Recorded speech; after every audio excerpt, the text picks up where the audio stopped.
Now, normally I don't do this, but go ahead and break them off with the remix of the best, because we're back with another episode of the best where we highlight our favorite orders at each restaurant or in each category. Now, you see two bags here for a reason, because today we actually have a versus. These are my two favorite burger restaurants as far as in the fast casual chain. So on this side over here, we have an order from Shake Shack. On this side, if you don't know what this greasy bag means, that means we got Five Guys. You can already see the difference in presentation. Five Guys kind of just slaps everything into a bag together and says, here you go. Whereas Shake Shack, they do take a little bit of TLC when it comes to how they present their food. Now, what really matters to me is how the food tastes. I have been a person for a long time that said I prefer Five Guys, but I got my favorite, so the best, order from each restaurant. Well, I tried to keep it as even as possible, so I got my favorite burger and an order of fries. So let me walk you through exactly what I have here. Now, as always, you can't see it in the background, but both of these things were in my insulated bag, and they are still warm and crispy. So please do not think that one is older than the other. The other thing is they're both in the same location at the Garden State Plaza. I placed a pickup order at the exact same time, walked to both places, picked one up, and was in my car with the insulated bag already. So they were made at the same time, which is really, really good. Over here, we have an order of Five Guys. So I have one burger and one order of fries. Now, Five Guys has different orders of fries. They have little, they have regular, and large. Shake Shack only has one order. So this costs $4.49 for the fries. Now, Five Guys has an order of little fries. So I have a cup of little fries. But this is the little Cajun fries. This is the little. I'm showing you my receipt on the screen. This is the little. This is how many fries comes with the little. Little. This is the small version of that. But for reference, those little Cajun fries cost $5.29. This order was $17.89. This order was $18.64. I'm going to show you what is on the Shake Shack burger first. This is my favorite burger from here. So this is the Shack Stack. It comes with their Shack sauce. It has a shroom burger, which is a deep fried portobello mushroom with cheese in it. Their regular burger patty. I add cherry peppers to that, and it's their regular. They added a lot of cherry peppers to this. There's also tomatoes on here too.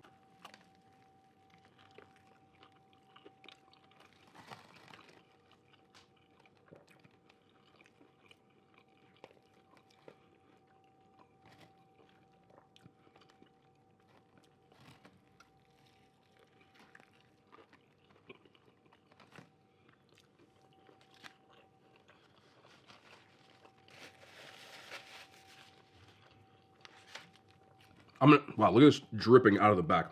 That cheese from the shroom.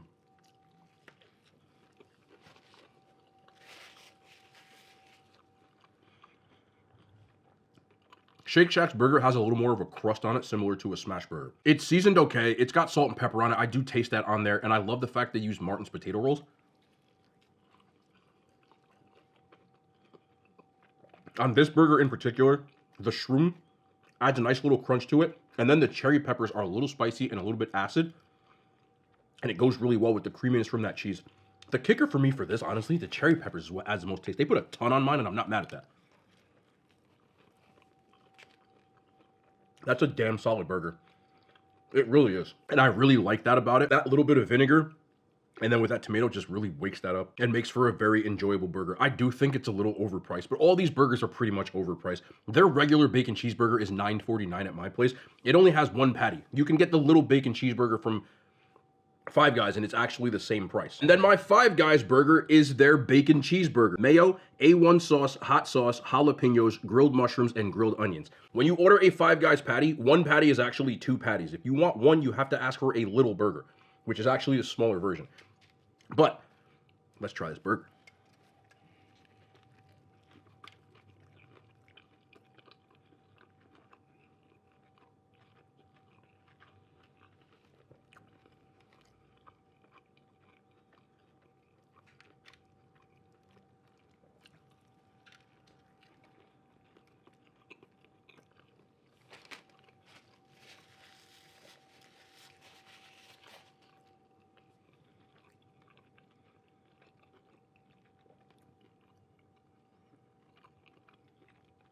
Five Guys patties, because you get two of them, but even if I have one, it's definitely a lot more fatty and also like greasier because of the fat. But the patties are thicker, even just the one compared to one. Now, a lot of people say Five Guys patties don't come seasoned. Mine is seasoned. It has salt and pepper on it, same way. Doesn't have that bark on it or that lattice on the outside, but it's just a really juicy, flavorful burger. Toppings notwithstanding, I prefer Five Guys patties. Trying them as is. The best part to me is just having such a different options of pop toppings.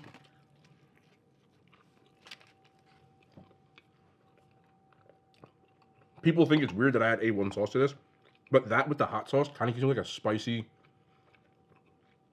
Worcestershire kind of thing to it, with the creamy from the mayo, and then the bacon, and big ass slices of American cheese on here.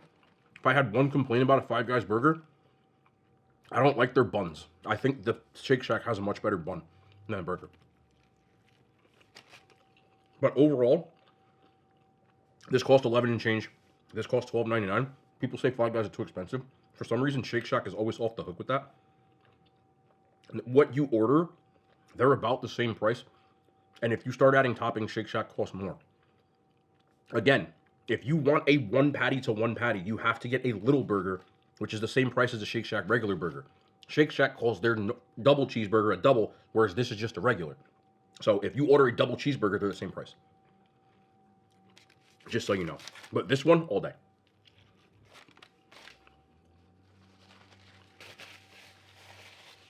Yeah, even got the onions and that fresh jalapeno in there.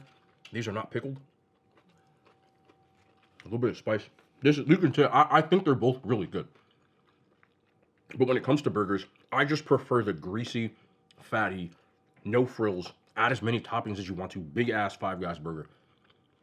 As opposed to this was a little more finesse. This is just like smack you in the face type of good to me.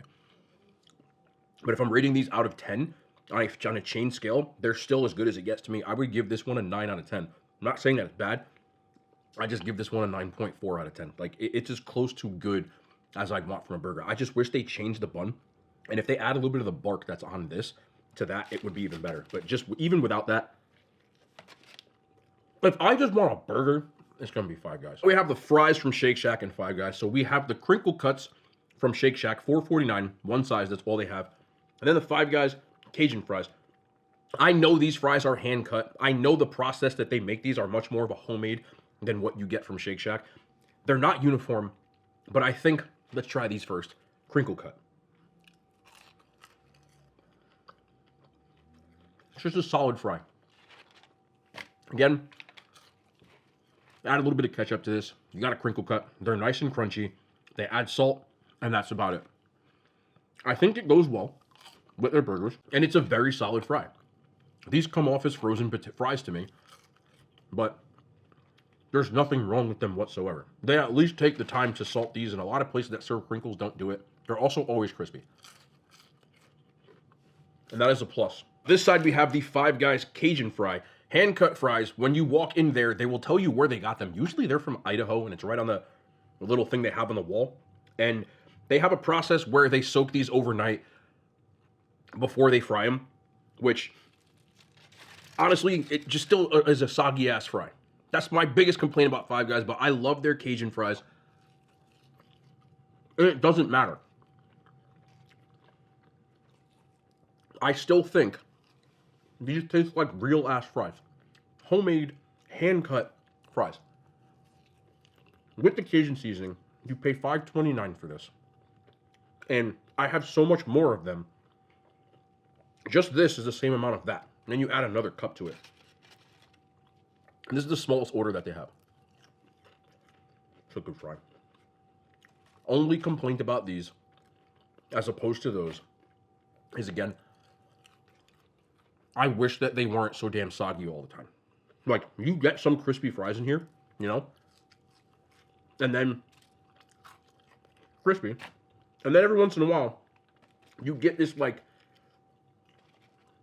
limp noodle fry, where they still taste good with that Cajun seasoning, but I prefer a crispy fry. But I still devour all of these fries every single time. The place I was at was in the mall, as opposed to the brick and mortar one I usually go to, and I didn't see the vinegar there. So normally I get boardwalk vinegar to make these fries, but they didn't have it at this location. I usually go to a different Five Guys, but either way, My winner, as you can probably tell, I wanted to try them at the same time just so I could be sure. It's Five Guys with fries. It's Five Guys with a burger. And it's even Five Guys with prices. I like Shake Shack. I love Five Guys. I used to not like Shake Shack at all, but I do still like it. I know some people argue with me or tell me that I'm crazy for that, or Five Guys is overpriced, or Shake Shack, you get the wrong burger. I've had the entire menu at both places. Five Guys doesn't have a big menu, but I've had the whole thing at Shake Shack. I mean, if you want to do a glizzy battle, you could do that. I'd probably still give it to Five Guys again. I just think, again, for what you get, the burgers, just everything on, it's hands down. But please, don't take this the wrong way when I say, this is still a very good place and a very good burger. But if you put these two places next to each other, every single time, I'm going to get Five Guys. Every time. I know some people prefer Shake Shack, and that's cool with me, bro. I ain't mad at you. I'll still eat it, but this, I've been eating these fries for like 10 minutes, and there's not even put a dent in them yet. But this is the best order. If you're going to get Five Guys, you can put whatever toppings you want on it, and it'll be your best order. But try the A1 sauce. A1 sauce on a burger is underrated. And finally, we've been talking about football a lot recently, and I posted this on my TikTok and my Instagram. And it's just funny to think about. It got me into this hypothetical conversation. Anyway, long story short, I saw an article on Bleacher Report, which is like an app that I use a lot for sports articles, and they posted that the NCAA is thinking about granting all collegiate athletes going forward a 5th year of eligibility. So they would get 5 years. If you don't know, it's changed a little bit now, but when I played, basically the minute that you set foot on campus, you put on a helmet, you have 5 years to play 4 years. So you get what's called a redshirt year if you'd like to, meaning you practice with the team, you just don't suit up and play. That's how it used to be. Now you get up to 4 games and you can still redshirt, which we couldn't do that. But anyway, I never redshirted. I got into college football as a 17-year-old. And the last game I played, I was 20. I wasn't even old enough to drink yet. And I was playing in my last college game. So I saw when they made this rule, I got to thinking, like, can I get an extra year back? And I was saying it as a joke. The other thing that happened is anybody who played in junior college, which is a 2-year college, this upcoming year is getting an extra year of eligibility. Because technically speaking, that clock shouldn't have started if they didn't play in the NCAA. People who don't know, junior colleges are not NCAA athletics. They're actually NJCAA athletics. It's a completely different body. So saying that you lose a year of eligibility when you never actually played college football for the NCAA, they argued it and they won because a quarterback from Vanderbilt basically said, I'm losing NIL money off of something where I didn't play for your NCAA, so why don't I have an opportunity to make money? You're taking money out of my hands. NIL is changing everything. So I got to thinking, I also played a year of junior college. So can I get an extra year? And I posted it on a story, just kind of being stupid. And a bunch of people were like, I'd watch you play. So I was like, I was actually working out at the time. And I was like, I could do it. And I was thinking, like, could I do it? At my big age, I'm in better shape physically than I was as a college athlete. But my stamina is definitely not the same. I don't know if you get what I'm saying. I'm actually stronger than I was as a college athlete, especially upper body wise. My legs are about the same. I just don't lift as heavy anymore. Aesthetically, I actually look better. Back then, I was just like big. I'm just being honest. But my joints hurt. I don't know. I've never actually tried to do all the athletic stuff again, like running and sprinting and all that other stuff. I still like jog, but I don't sprint. I still do like a lot of high intensity things, but it's not the exertion that it would take. So it got me to thinking, could I actually suit up and play again? I still don't know. I don't. I think I'm mentally, obviously sharp enough to do it, but I don't know if I could recover on time like I used to. That's the toughest part people don't tell you about is not necessarily just the game, but what you have to put your body through to prepare for the game is really the tough part. And that would be tough. Do I think like if you told me a NIL money bag, could you do it? Yeah. I don't know at what level. I don't know at what, but it just got me thinking like it would actually be fun to do it. Now, I'm not going to do it. Unless they actually offer me a bag, then I would do it, I ain't gonna lie. But it was just fun to think about. So today when I was at the gym, all of a sudden, I switched my training to like how I used to train as an athlete.